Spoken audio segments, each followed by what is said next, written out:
काय आज दुपारच्या जेवणाला? दुपारच्या जेवणाला हो, आज बनवणार आहे मी भरलेल्या दोडक्याचं कालवण. तर काय काय आहे त्याच्यासाठी बघा. आता मी घेतलेला आहे, हा दोडका घेतलेला आहे, मस्त असा भरलेला आहे दोडका, 2 घेतलेत.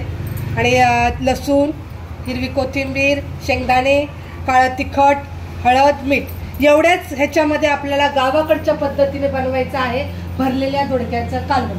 तर ते मी कसं बनवणार आहे तर ते नक्की बघा. तर सगळ्यात पहिलं आपण या दोडक्यावरचे जे शिरा असतात हे आपण अशा काढून घ्यायच्या आहेत चाकून. कढई मी गरम करायला ठेवलेली आहे. कढईमध्ये आपण शेंगदाणे टाकून घेऊया आणि मस्त असे शेंगदाणे खरपूस भाजून घ्यायचे आहेत. आता तो मी दोडक्याच्या शिरा काढून घेतलेला आहे. शिरा म्हणजे ह्याच्यावरती जे असतात ते काढून घेतलेलं आहे. तर आता ह्याचे मी काप करते. तर बघा, एवढे एवढे काप करणार आहे. अशा प्रकारे हे मी काप करून घेतले. असे हे काप झाल्यानंतर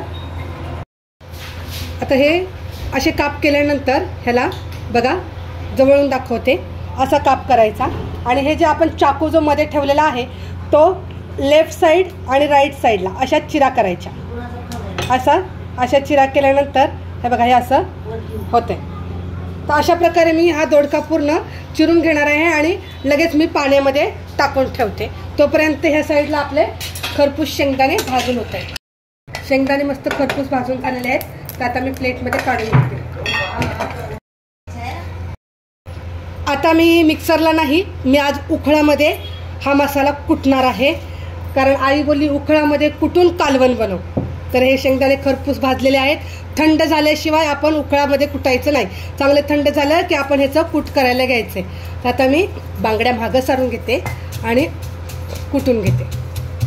थंड झालं की मस्त कूट तयार होतं. नुसता असा खोंबा फिरवला तरी होते.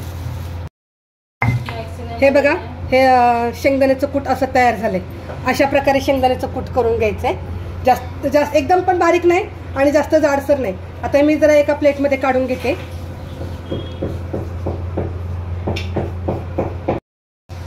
शेंगदाण्याचं कूट काढून घेतलं. आता मी ह्याच्यात घालते लसूण, कोथिंबीर आणि थोडंसं ह्याच्यात घालायचं आपल्याला मीठ, अगदी थोडंसं. आता हे कुटून घेते. अशा प्रकारे बघा लसूण आणि कोथिंबीर बारीक करून घेतलंय. आता आपल्याला दोडका भरून घ्यायचा. तर ह्याच्यामध्ये आता हे शेंगदाण्याचं कूट केलं होतं हे घालूया. ह्याच्यात आहे हळद, मीठ आणि काळं तिखट, हे सगळं टाकून घेऊ. आणि हा पूर्ण मसाला आपण एकजीव करूया.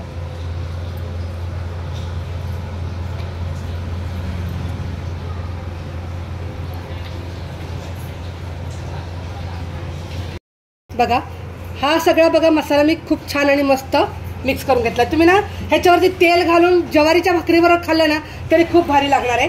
तर हा दोडका मी घेते. तर दोडका भरायचा कसा, एकदम अलगद भरायचा, नाही तर त्याचे 2 तुकडे होतात. आता ह्याच्यामध्ये आपण असा हा दोडका भरून घ्यायचा.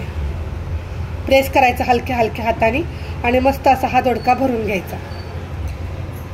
भरून मी एका प्लेटमध्ये साईडला ठेवते. असं परत बघा एकदम हलक्या हाताने घ्यायचं आहे, कारण ह्याचे तुकडा लगेच पडतो.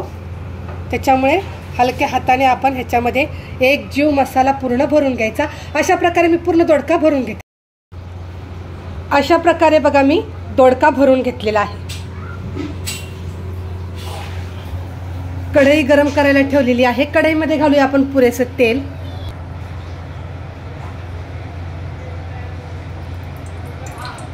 तेल घालायचंय पुरेसं. तेल, कढई चांगली तापलेली आहे त्याच्यामुळे तेल पण छान तापलेलं आहे. आता आपण याच्यात भरलेला दोडका घालायचा.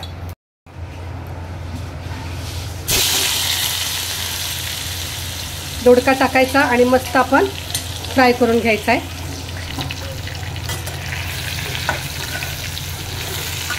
दोन मिनटं आपण हा सगळा दोडका तेलात फ्राय करायचा. आणि हा मसाला आहे ना, हा मसाला पण आपण या दोडक्यामध्ये घालायचा आहे. फक्त 2 मिनटं दोडका फ्राय करून घ्यायचा. दोडका फ्राय झालेला आहे मस्त. आता ह्याच्यात आपला जो मसाला उरलेला आहे तो घालून घेऊया आणि परत आपण फ्राय करून घेऊया. आणि थोडंसं एका ग्लासामध्ये मी पाणी कोमट केलेलं आहे. तर ते पाणी आपल्याला ह्याच्यामध्ये घालायचं आहे. अगदी अंगापुरता रस्सा करायचा ह्याचा, भरलेला दोडका अंगापुरता रस्सा. आता हे थोडंसं 1 ग्लास कोमट पाणी घातलेलं आहे, कोमट पाणीच घाला आणि आपण याच्यावर झाकण ठेवून दोडका मस्त शिजू देऊया. आता दोडक्याचं कालवण आपलं तयार झालेलं आहे. प्लेट मी काढून घेते, गरम आहे. हे बघा मस्त दोडक्याचं कालवण तयार झालं आहे. गॅस बंद करते आणि इथं मी थाळी आपली घेतलेलीच आहे. छोलेची भाजी मुलांना बनवलेली आहे, ज्वारीची भाकरी आणि भात घेतला आहे. तर आता मी तुम्हाला दोडका काढून दाखवते प्लेटमध्ये. आता हा घेतला बघा भरलेला दोडका, खूप भारी आणि मस्त गावाकडच्या पद्धतीनं अशा प्रकारे दोडक्याचं कालवण बनवा आणि ज्वारीच्या भाकरीबरोबर खा. त्याच्यासोबत आता उन्हाळा चालू झालेला आहे, त्याच्यामुळे हे गोड कैरीचं लोणचं. अशा प्रकारे मी गावाकडच्या पद्धतीने दोडक्याचं कालवण बनवलेलं आहे, भरलेला दोडका. तर याची रेसिपी नक्की बघा. व्हिडिओ आवडला तर नक्की लाईक करा, शेअर करा, सबस्क्राईब करा.